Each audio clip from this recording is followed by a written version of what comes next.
Hello everybody, it's me, the very visible Ash from What Culture, here to talk all things otherworldly in Universal's latest announcement for their horror division. Yes, the same company that once tried to bring you the Dark Universe with a mummified Tom Cruise front and centre has just signed on talent for another horror remake from the 1940s archives, with Elizabeth Banks taking on the Invisible Woman. Now, this isn't to be confused with Lee Whannell's version of The Invisible Man, which has just finished production with Blumhouse and is set to release next year. That film was originally released in 1933, spawning a number of sequels, one being the story of a store model who volunteers to become invisible through experimental means to get revenge on her old boss, aka the Invisible Woman. More of a screwball comedy than a straight horror, the updated version has plenty it can play around with when it comes to updating the source material. The movie has come about due to an original pitch from Elizabeth Banks, who will be taking on both directing and acting duties as the titular transparent menace. Banks is no stranger to taking on multiple roles in production, having already worked as producer, director and actor in both Pitch Perfect 2 and the more recent Charlie's Angels. Whilst the latter isn't a box office whirlwind, as you can see by our video on the subject back on the main What Culture channel, plug, her efforts haven't gone unnoticed, as Universal have responded well to her pitch and are setting the wheels in motion to get the drafted script, which is penned by the girl on the trains, Erin Cressida Wilson, to the screen. Whilst there's no news on the plot yet, The Hollywood Reporter have stated, sources say the tone is Thelma and Louise meets American Psycho. Well, consider us interested. But that is not all we've got to talk about today. The world of Universal that has been constructed in the wake of the Dark Universe's death is constantly turning over at the moment, and there's all sorts of new movies coming to the fore that we never thought we'd get to see. It is a strange turn of events that have shaped what was once an interconnected universe. So, when I come back, I will drag two spooky pals along to talk the future of Universal's modern take on classic horror.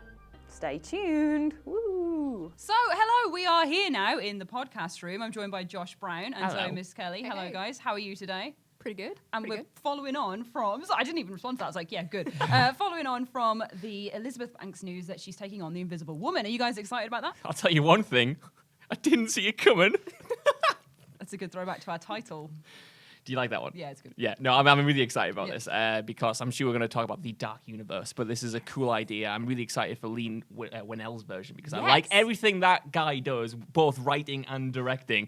Excited for that. Excited to see what Elizabeth Banks is going to do, and I hope it's going to be good. I have my worries, but Ash, tell me more. Okay, so Elizabeth Banks, I've mentioned this in the news video. She's obviously coming along, she's directing, she's acting, she's been the Invisible Woman, not related to the Invisible Man, despite the very similar names, which is Lee Whannell's version, as Josh has mentioned. But it comes as a part of the new Dark Universe where they're doing director-led entries. So instead of us having set up shared universe, which it was what it was originally, if you remember, it's now going to be single entries from people saying, hey, I've got a good idea and it involves your Universal monsters, please loan them out to me so I can make a nice film about it. And there's been loads of new ones that have been cropping up recently. But to talk about the original Dark Universe first and what it should have been, I think it's really interesting, which is why we've added this on, because it's a really interesting way that it unfolded because we had the Dark Universe set up. And I don't know if you guys heard about it originally, where it's supposed to be Dracula Untold and the Mummy and all that sort of thing. I'm kind of ashamed because I kept up with it, was really excited about it, and then the minute the film started coming out, I was like,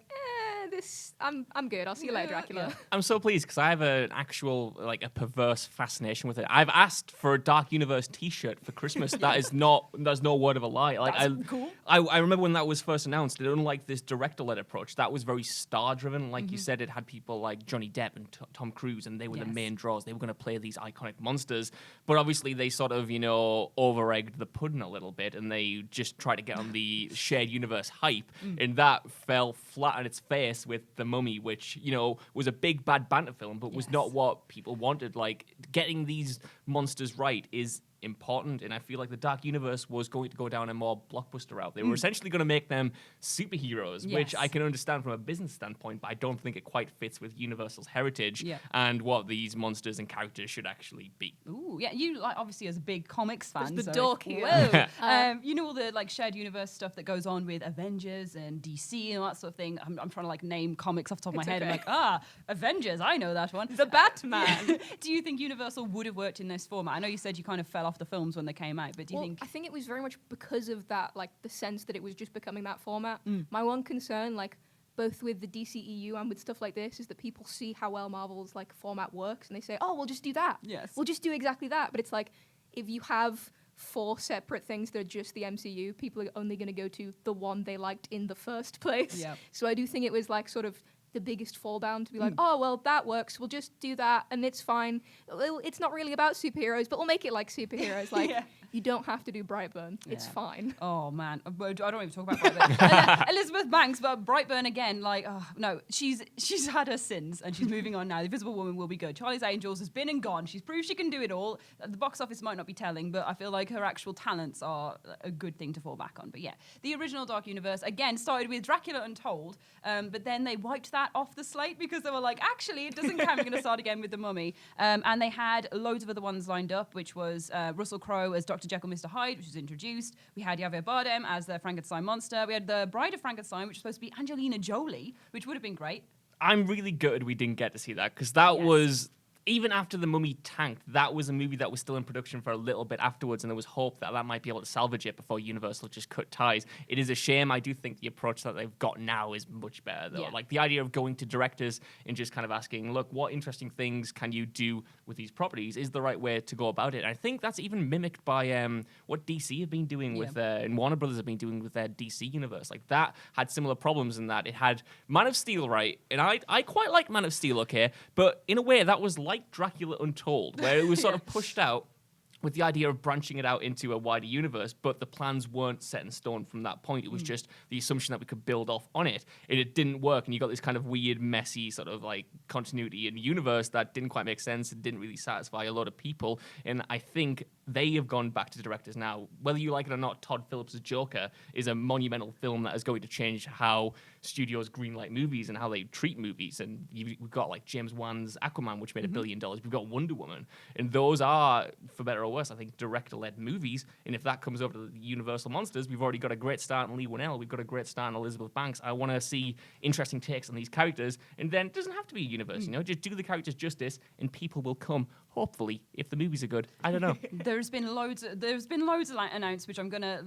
Interesting that you say James Wan. Interesting that you say Bride of Frankenstein, because I've got things that relate to that. But let's first, do you guys have any like wish lists for people that you'd want to see, like horror aficionados that you want to take on these properties, and which ones do you want to see brought to the screen? And we'll see if it's on my list of goodies. Oh man, that is a big question you've just dropped. James Wan is genuinely one of my favorite directors working today. So if you've got something lined up for him, Ash, I'm going to be very, very, very, very, very, very, very pleased. Yeah, There's a lot of very I do. Good. I do. Zoe, do you have any? This is going to sound really pretentious of me, but I think it'd be really cool to have some people that maybe we haven't seen on the scene before, just because if it's going to be director-led, then it's not really worth having the same ideas come out again. I think this was the problem with Dracula, is like everyone knows about Dracula, like everyone knows about Superman, so there's no point telling the same story again with the same people who directed the other films.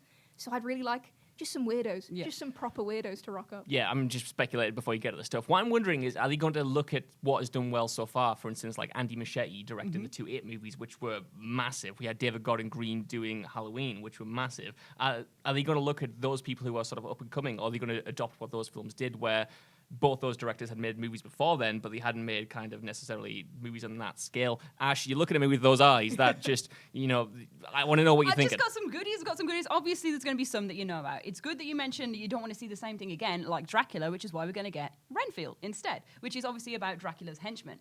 So that the original novel saw him as like a man who eats insects in an asylum. Is a bit. He had a bad time. Yeah, he didn't have a good time, and he was actually Dracula's henchman. That's going to be directed by Dexter Fletcher. Oh, I stumbled there. Dexter, who originally did Rocket Man. And it's also got a writer in Ryan Ridley who did Rick and Morty. Interesting. So that's going to be weird combo. Yeah, a weird combo, but maybe an interesting take that brings a bit of humor to. I feel like the Universal monsters are so campy and funny and like nice, like that bringing that sense of humor to them is necessary. Like straight horror films are great, but Universal monsters are about having like big dumb fun. Yeah. So yeah, I think this is quite a good way to go with it. Dexter Fletcher. Oh, see, is it's hard to I know say. it's really It's hard. hard to Everyone's say. tripping up on this name. Sorry, Dexter. That's a really good choice, because even though I don't quite like Rocket Man, that is my problem with that is just music biopics in general. I thought his direction in that film was like so inspired. The way he sort of conveyed Elton John's music as this larger than life, like sort of mystical thing with like surreal dream sequences was really good. His like eye for detail and imagery is awesome, and easily the best parts of those movies. So like you said, if you could bring that over to to the Universal monsters. You can have your sort of straight horror movies, but if you inject them with sort of that camp or that kind of like style and that flair and that like just elevate them to that sort of grand status that they still have, but what you had back in the day where they were larger than life. You know what I mean? They are icons in a way, and if you get directors who can bring that to life from every single department, it's awesome. I like it. So what you're saying is you want a musical version of whatever Dexter Fletcher put Ash, time soup. That's let what me- I'm hearing. Let me stop you there. I want a musical version of everything for one. I want a musical version Renfield. of Renfield, musical version of Inception. Just give me that. Give me short tunes and everything, yeah. And also, Elton John music. Just put that I'm in. kind of here for like Dracula and What We Do in the Shadows in one film. I think there's a lot of potential in that. Yeah, that would be perfect. With songs, I say, with songs. But yes, we've got Renfield. We've got Dark Army by Paul Feig. That's another as well. Yes. Ooh. Exciting. Ooh. Also exciting. Obviously, his past credits include Bridesmaids, The Spy, and Ghostbusters 2016, which, moving on. So it's going to have both original monsters and both those from Universal's back catalogue, and is going to be a big, good time, basically. This is another one that's more comedy-led, because obviously he's a comedy director, so you're going to assume that it's going to be lots of fun had with it, like Monster Mashy, Monster Squad sort of thing, rather than serious. Oh my God, all these spooky monsters coming out of the woodwork. Not what I expected, to be honest. These director names are not what I expected after heaving that Lee Winnell was doing The Invisible Man, but not necessarily bad. My only worry is that these projects sound interesting, sound director-led, sound creatively inspired. But Ash, is it going to be another Dark Universe? Please tell me what else there is. There's please. one more. Oh, There's God. one more. Come on. Hold on to your hats that we're not wearing. But there's one more that Bloody Disgusting have spoken about, which is Frankenstein. But it's not technically Frankenstein. It could be anything to do with the Frankenstein lore. So maybe Bride of Frankenstein. And that's the one that James Wan has his grubby little hands on, which is very exciting. So there's literally nothing about this besides it was in an article on Variety that was taken down. Bloody Disgusting went, hey, let us report on that instead, thank you. And it's appeared on their site. And it could be the Bride's, what they've said, because that would be great. And obviously, Angelina Jolie was attached. She quit because of all the mess up with the Dark Universe. Gal Gadot joined, and then that got pied over when they basically didn't release the 2019 date. So it's still floating around. The property's still there. And it seems like James Wan could be getting his hands in the pot. In the pies. I would like that very much. I think that's James Wan is just he's just really good. I just really like him. I like everything he does. But is he directing or is he just sort of producing? It's at the just moment? him and his name attached to it, so I Okay. assume that it'll be producery vibe stuff. Right. So it might not be him directing. I mean, his produced stuff is not as good as his directed That's stuff. it. He reminds me a little bit the point he's at now, where he's so big and he has like these big, superhero blockbusters and the Fast and Furious movies that he's directing alongside horror movies. He kind of reminds me a little bit of Sam Raimi. Like obviously Sam Yes. Raimi cut his teeth on great horror movies and then he moved into the superhero realm. And now he produces a lot of horror movies. Some are good, some are bad. But his name is sort of on everything in the same way that James Wan's is right now. I would want to see James Wan direct it. If he's producing it, still very good, still very excited. But for me, I need him behind the director's chair or in it or Just in front of it. Around it. Just the around- chair, he around can it. be in Hanging, it. Yeah, go hanging on. up the chair, down the chair. Little bat on the back. But yeah, the original Dark Universe also had way more names around which we could see from, so I can gauge your guys' excitement on names such as the Wolfman, the Creature from the Black Lagoon, the Phantom of the Opera, and the Hunchback of Notre Dame. So hopefully those will come out. But yeah, general consensus is that the Dark Universe is alive and kicking, but director-led. And do you guys think that this is the better way for it? Obviously, all these names are so hypothetical at the moment. We don't know what's going to happen with them.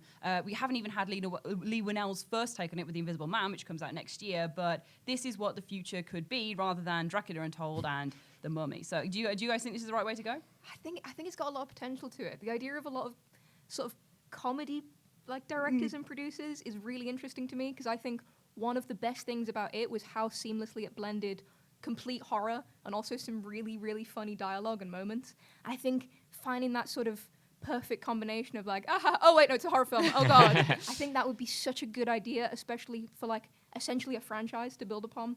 Because although we had it with it, we've had it with a lot of other stuff, we haven't had like a proper thing built around it. It's always been like, here's a horror film, you want to be scared for 5 films? I don't always want that. I think that's a really good point, to be fair, because when it comes to like the Universal monsters, they're very much blockbuster horror movies. They're sort of mainstream horror movies, and that might sound like, I'm ragging on it a little bit, but I don't mean that in a bad way, because now we do have movies like it, like you said. And like you said, the beauty of it is that it can be a nasty sort of R-rated horror movie, and yet it can also be really fun and be an 80s throwback and like have everything like in a big sort of, you know, package. And it doesn't have to be either, you know, this kind of watered down PG-13, you know, supernatural fright fest, and it doesn't have to be just a straight gore fest. You can blend them now, and I think studios are more open to sort of those takes on horror movies because they make a lot of money, and this is a good fit, in my opinion, for the Universal monsters. What it seems to me is that they're taking like you say, the blockbuster directors, not necessarily horror directors. Besides Lee Winnell is obviously both, and James Wan, but they're blockbuster directors more than they are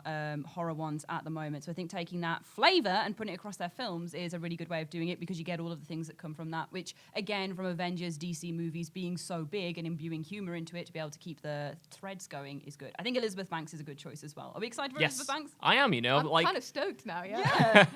I'm excited for Elizabeth Banks, you know. I need to see Charlie's Angels. I don't want to pass judgment on it yet, but the project she's involved in, I like a lot, you know. She's a nice lady. She's a nice lady as well. You know. She's good. But yeah, that's been the news, and that has been our little mini pod on some horror-y things like the Dark Universe. So let us know what you think in the comment section below about this whole new development in the Dark Universe's way of going. How do you feel about these films? How do you feel about the past films? Just talk all things Dark Universe. Please, let us know. Please do. Someone needs to. This has been Josh. This has been Zoe. I've been Ash, and this has been What Culture, and we'll see you again soon. Thanks for watching. Bye.